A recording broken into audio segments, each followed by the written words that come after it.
is up, all you Slashaholics? We are back with another episode for your fragile little minds. I'm Slash Sister Hallie. And that makes me Slash Sister Jen, and we want to welcome you back to the station for horror movie reviews by true horror movie fans. That's us! That's right, and if this is your first time here, be sure to stab that subscribe button and make sure your notifications are turned on so you don't miss all of our shenanigans. The shenanigans will be had. All the time. Or the couch. Yep, all the time. We're always doing something stupid. Well, we took a little detour on our journey through franchise territory with the last couple of videos, but we are back to end it. Wait, what do you mean we're back to end it? Well, I mean, obviously, talking about this week's review. Oh, right. That makes sense, I guess.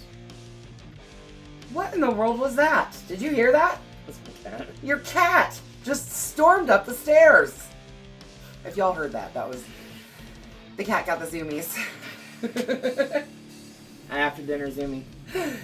So, we are venturing back into franchises again, but this time we are ending it with Freddy's Dead, the final nightmare. But is it? Yeah, I mean, Jason had lots of finals and lasts and all that stuff, so it's Freddy's turn. Right, yeah, that's right. And by the time we're done, Freddy Krueger will be no more. But we obviously know that there are more entries into this franchise. Correct. But really, if we look at it, I don't know. You can't, I mean, you can look at it as like the first 6 movies, right? Before things got, like, before we went to the meta side, before we went to crossovers, before we went to remakes, things like that. However,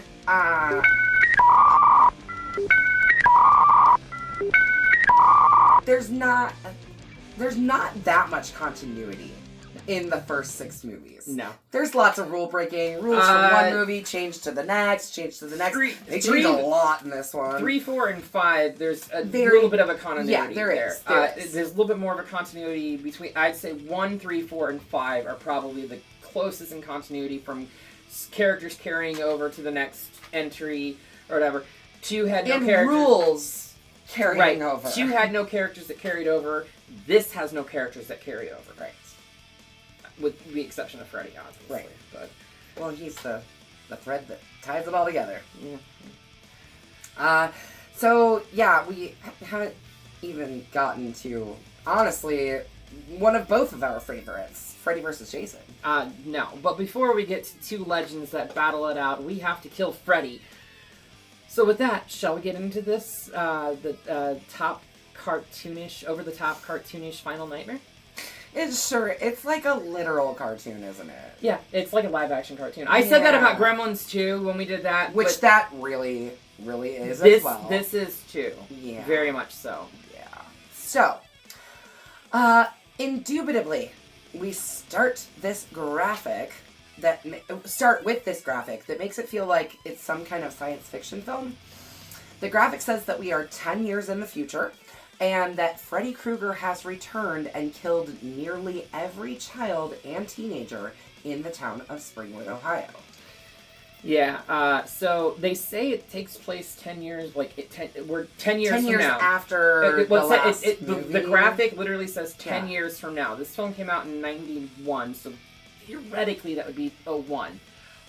But they actually state, at some point maybe in this film, that it takes place in 1999.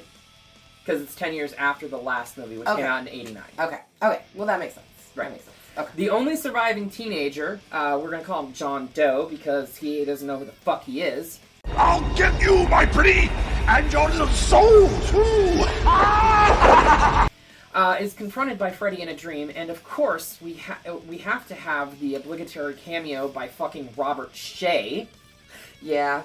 He sure does like being in his own movies, doesn't he? Yeah. No screaming while the bus is in motion! Whatever. Piece of shit.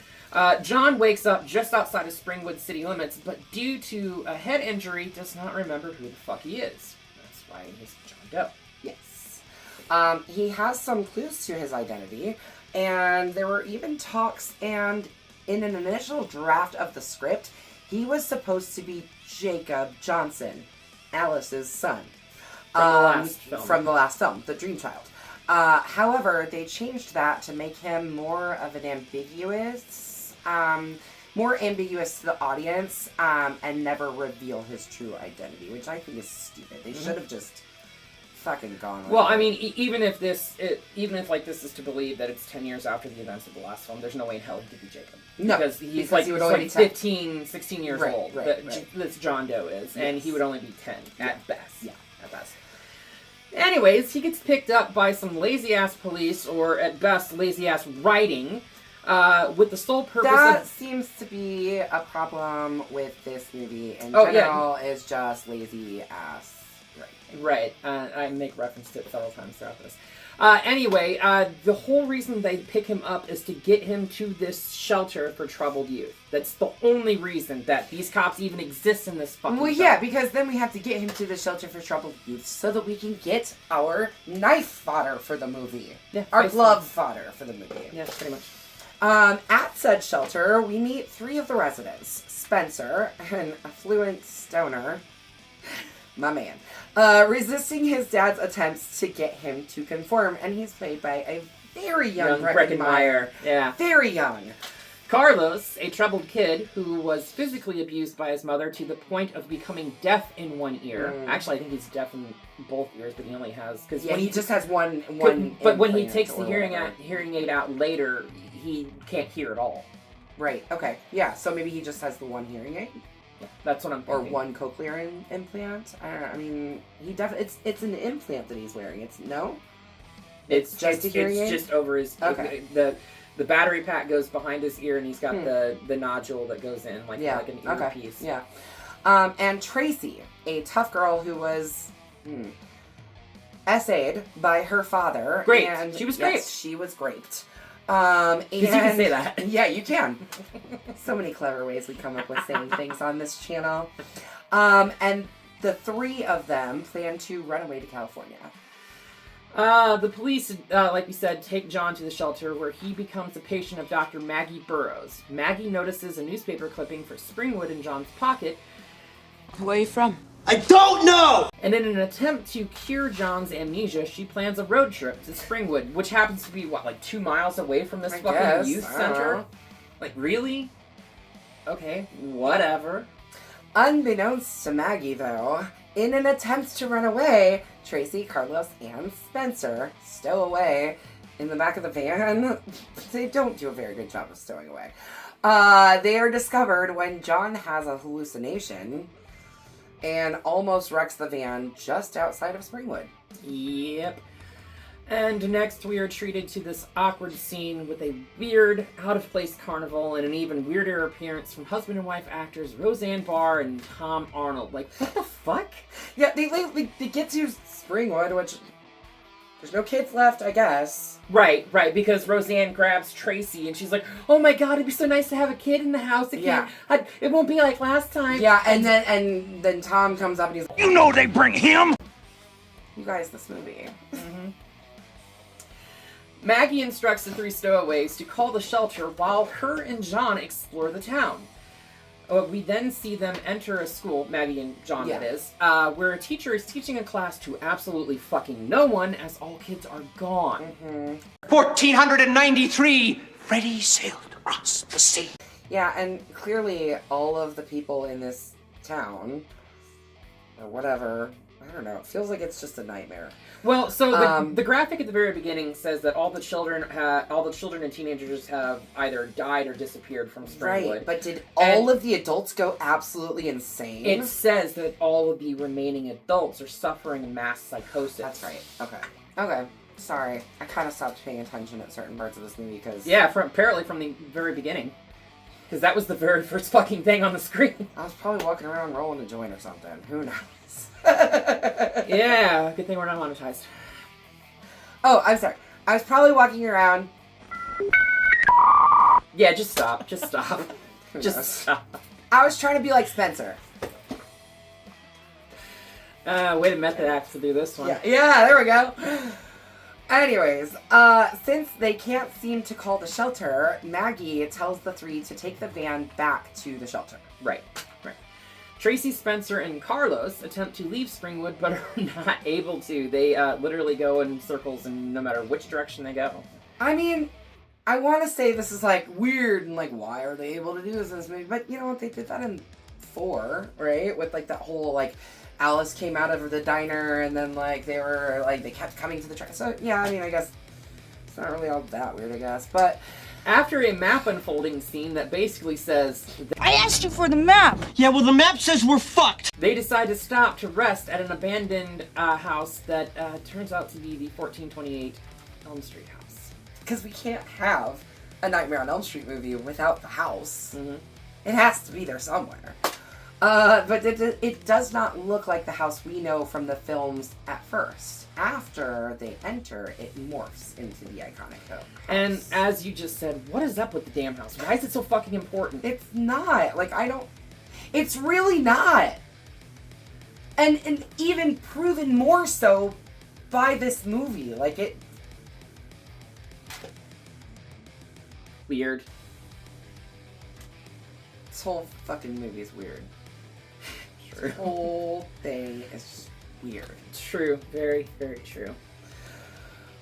Anyway, John and Maggie visit the Springwood orphanage Freddy had a kid. and discover that Freddy had a child. John believes that he is that child because Freddy allowed him to live. He's the only one from Springwood who has been allowed to live. However, if he would have paid attention in the classroom scene, he would have known that he is far too young to be Freddy's child. That's right, because this is 10 years in the future from the last film. Right.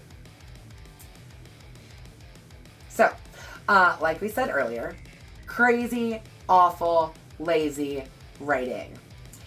Rachel Talalay, and I don't know if that's how you pronounce her name or not, whatever, in her directorial debut made the wrong choices with this film. And it could have been so much better. From Michael DeLuca, who was the screenwriter, in his treatment and everything, that's what she decided to go with. Mm-hmm. But did you know that Peter Jackson did a treatment for this film? What?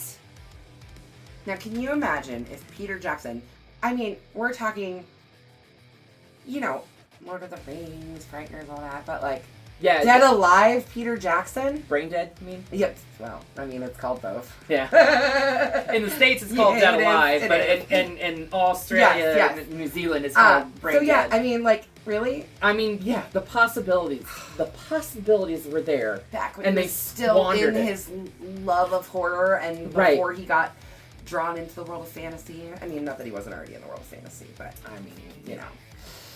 Back to the story, and back to Elm Street. Carlos falls asleep, and we are treated to his backstory and trauma. However, Freddy appears to make quick of him, and but there is a really cool effect here. With the chalkboard. Oh, this poor guy. So, Freddy appears with a chalkboard that's about yay big, right? Yeah. But he extends it out this way. Yeah, and then it the cuts. reason that he's doing it, so Carlos is the one that's deaf, right? And he like turns his little ear implant, like his hearing aid, into like something that like goes into his ear. Well, first he like, cuts off his ear, right, then right, he gives it back to him. Right, and he makes it like everything's like super, super loud, and he, well, yeah. But the practical effect with the chalkboard, this actually happened in camera. This was nothing done in post. He extends the chalkboard out this way, they cut away, then he grabs it from the top, extends it up this way.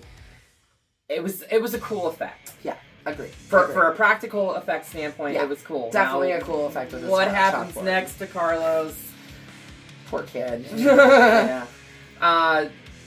The actor, Ricky Dean Logan, who plays Carlos, I'm not sure if you were aware of this, he was Ice Nine Kill's lawyer in their most recent set of videos. Shut up. Yep. No way. In fact, I think his name was Carlos. Not surprised. Not surprised. Like in all of the videos, like as in like in a work of art, like when they're in the. No, so everything up to a work of art. Okay, everything gotcha. from like Welcome to Horrorwood up to a work of art. Got it. So the guy that's representing Spencer in the court scenes and all that. Yeah. That's Carlos. Okay. Anyway, Spencer, not Spencer Sharness, the Spencer from this film. Yes. Falls asleep, and we get a cameo from Johnny Depp Yes, we do. in another Nightmare film, not playing Glenn. No. This scene was a jab at the failed anti-drug campaign of the late 80s and 90s. This is your brain on drugs. Right. I do love the whole, because I've always thought that those commercials were from that era. Yeah, so we saw we those. remember it. But it was like all over. They hold up an egg. This is your brain. Frying pan. Crack the egg. Throw it in the frying pan. This is your brain on drugs. Any questions? Yeah. What are you on? Looks like some eggs to me. Thank you, Freddy, because that's what I always fucking thought when I saw those fucking commercials. Seriously. Yeah, there was numerous Dare stickers at the shelter. And I don't know, maybe some of our viewers don't know what Dare is, but it was a program back when we were in Drug school. Awareness, resistance, education. God, I can't remember that. I still remember that. Until you said drug, I was like, oh wait, I know it. Like, for a second I was like, do I know what that stands for? Nope, I know it. Drug abuse, resistance, education. Yep. Right. Anyways, there were stickers in the shelter. Yeah, what a fucking waste of government resources. Since when has the government ever spent money wisely, though? Anyway. We're not on a political channel. No. So we're not going to go there. Fair point. But that program brought drugs into schools and told some kids shit that they did not need to hear and had never heard of before. No, and I can attest to that because I grew up, as she pointed out in our last video, into a small bodunk town that I didn't know what half these things were that were bringing into my fucking school. Okay, but I also grew up in Peoria and I didn't know what any of that shit was either. We Until were the cops children. told us what we it were was. little kids. We didn't know what any of that crap was. Exactly. That's why it was a failed program because it taught kids about drugs in the wrong aspect because they're like, oh, I can hallucinate off this. Ooh, But you know what? It also I can't tell you how many times I've been hoping somebody was going to walk up to me on the street and offer me drugs, but nobody ever offers me free drugs. Why? Why, Dare? Why'd you lie to me? Because nothing in life is free. But we digress. Spencer is basically put into a video game with Freddy controlling him via a very knockoff Nintendo Power Glove. He even says, "Now I'm playing with power," which was a tagline for the glove. And to make it even worse, the glove was introduced in 1990, the Power Glove for Nintendo, and discontinued by 1999, the very same year that this film was 91. Yeah. Yeah. Mm-hmm.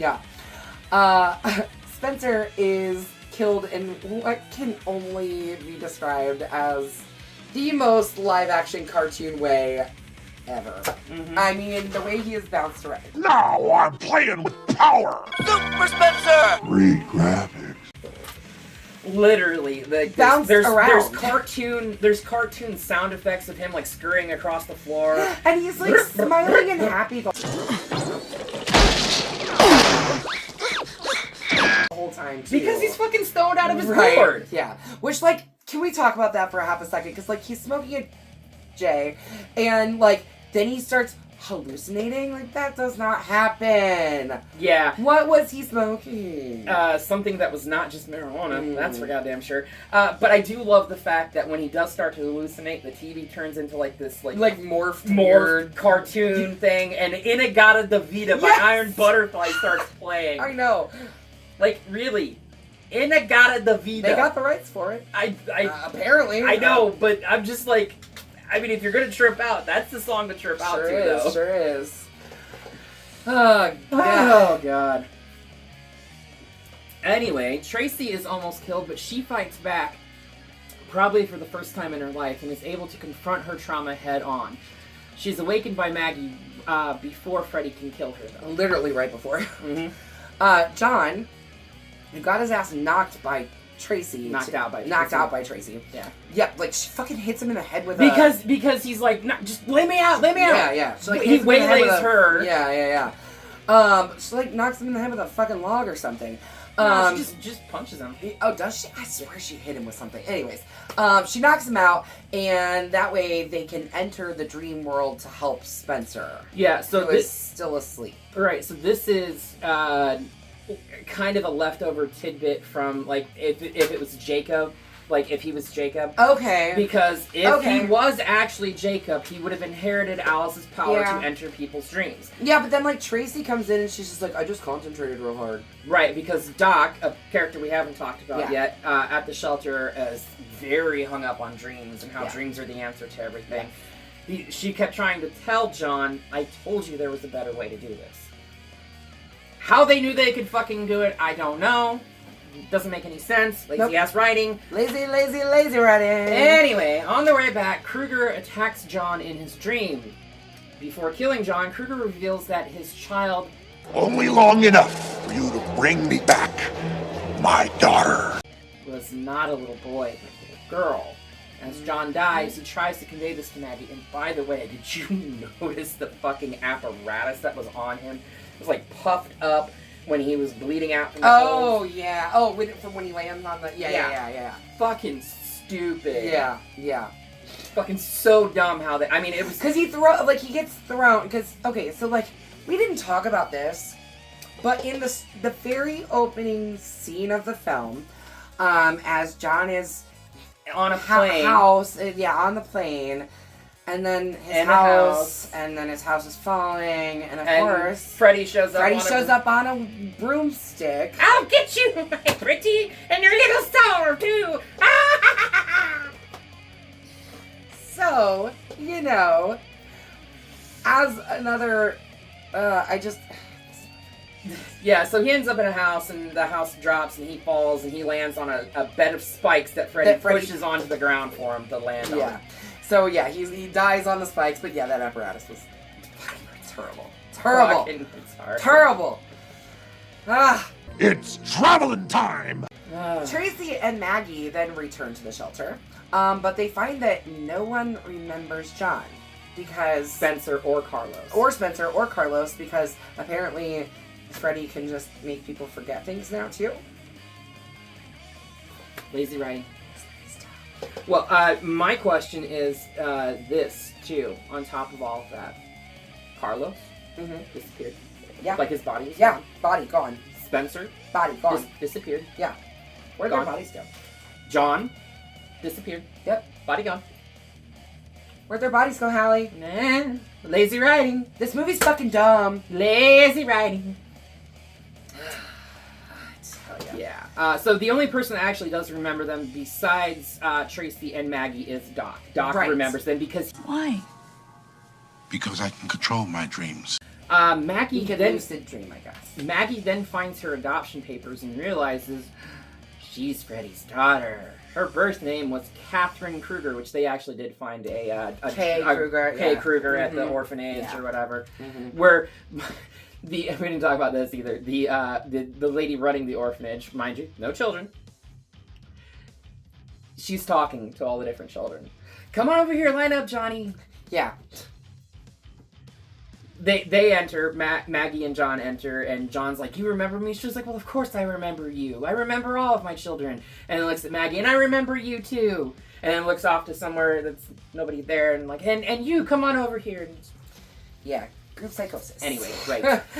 But she finds her adoption papers and finds out that she actually is Freddy's kid, and that her name was changed to Maggie Burroughs when her father was arrested and subsequently murdered by the townsfolk of Elm Street. Yeah.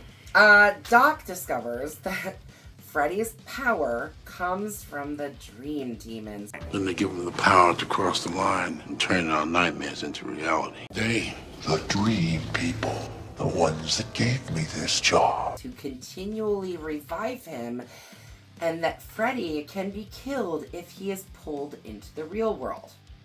Where have I seen this before? Oh, that's right. Nancy fucking did it in the very first damn movie. Again. Lazy writing. Recycled, lazy, bullshit writing. I think I've got a way to get him. So what's the plan, Doc?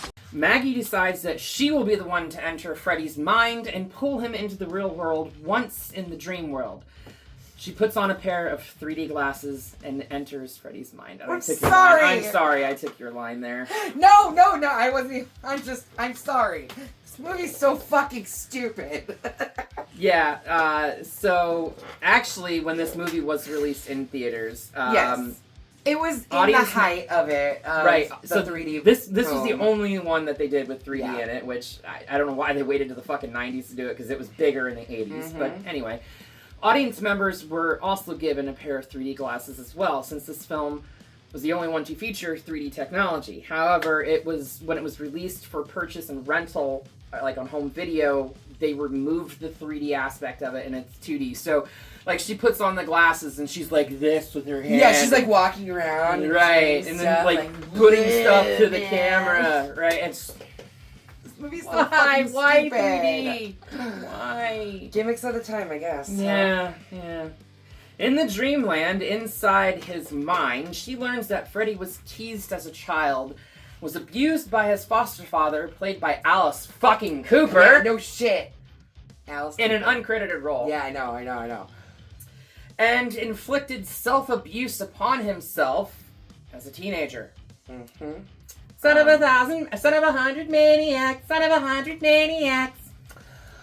He murdered his wife when she discovered all of his murderous tendencies. She found his special room. The room, yeah. But when the families of Elm Street lynched Freddy, he was approached by these CGI. We know what you want. I want it all! Of course you do. Then open up. And you shall be Forever! Flaming demons. They're like little worms just floating around him. What the fuck? And was given the power to become immortal. The fuck is this shit? Like, seriously. Maggie struggles to pull Freddy into the real world, but eventually she does succeed. Well, she pulls him into the real world, but realizes that they're technically still kind of in the dream realm because the 3D glasses that she put on didn't disappear, so she's still seeing stuff like she's in the dreamland. Anyway, Maggie and Freddy have a knockdown, drag-out, hand-to-hand combat fight against each other. She uses several weapons confiscated from patients from the shelter, including knives, a baseball bat with 9-inch nails drawn through them, pipe bombs. Yes! She fucking sticks a pipe bomb in Freddy's chest. Yeah, we'll get there. Sorry. Way to bury the lead there. Enraged by the knowledge of what he has done, Maggie tears off Freddy's clawed glove and stabs him through the stomach with it. After she pins him to the wall with throwing knives and ninja stars and shit Didn't like that. somebody else stab him with his own glove? Oh yeah, Nancy Thompson.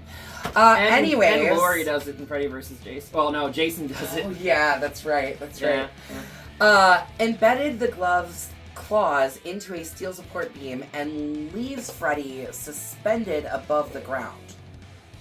Tracy tosses Maggie a pipe bomb, to which she shoves it into Freddy's chest.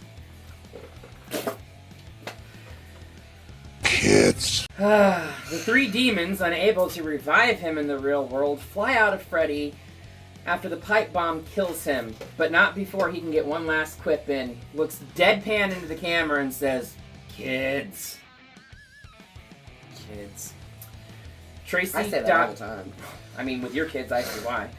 Tracy, Doc, and Maggie rejoice as the latter triumphantly declares, Freddy's dead. Said the movie name.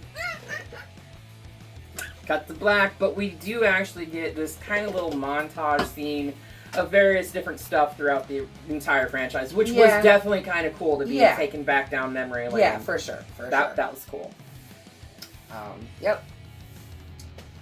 So that was that movie, and I guess that was supposed to be the end of the franchise. Well, I mean, like you pointed out earlier, it technically was. Yeah. Technically. Yeah. Because the next installment is Wes Craven's New Nightmare, where which is Robert's playing himself, Nancy's playing herself, Wes Craven's playing himself, Bob Shaye's playing himself. Go figure. Bob Shaye's in a movie. Hallie, bloody machete up or bloody machete down? You know, when we started this, I was going to give it a bloody machete up. I really was. I really, really was.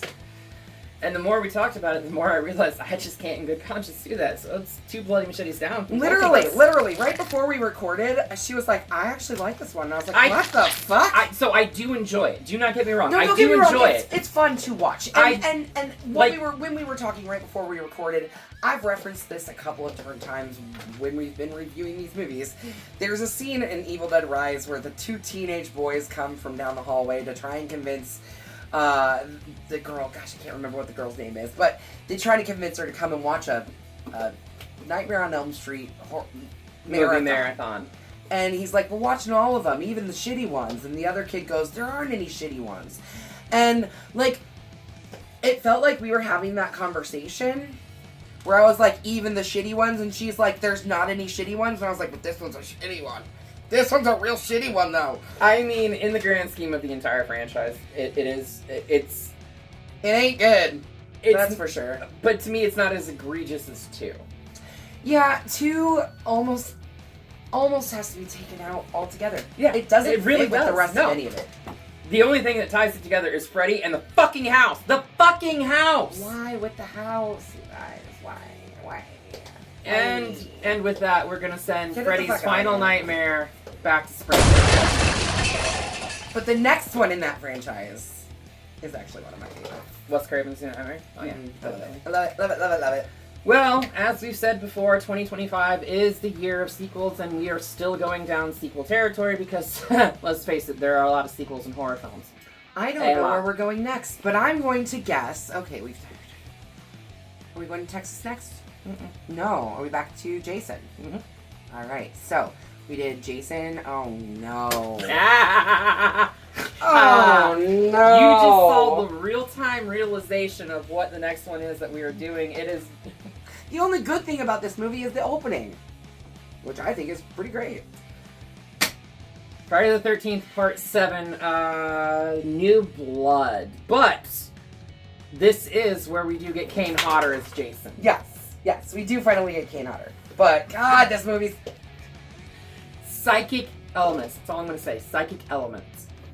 Jason turd. That's all I'm going to say. That's all I'm going to say. Anyway, so make sure you come back next week where we talk about psychic elements and Jason's turds. I mean, if you want to talk about Jason's turds, by all means, but I'm not going to talk about Jason's turds. But make sure you come back next week so that you don't miss out on what we've got to say about this one. God, we had to do 2 bad ones in a row, huh? The next one's not good either. Jeez. What a week. Make sure you slash that subscribe button. Stab the like button. And again, ring-a-ling that grave bell so you don't get lost in the mix and can stay up to date on all of these shenanigans. This bullshit, crazy nonsense that we're up to. And until next time, we will see you all in the afterlife.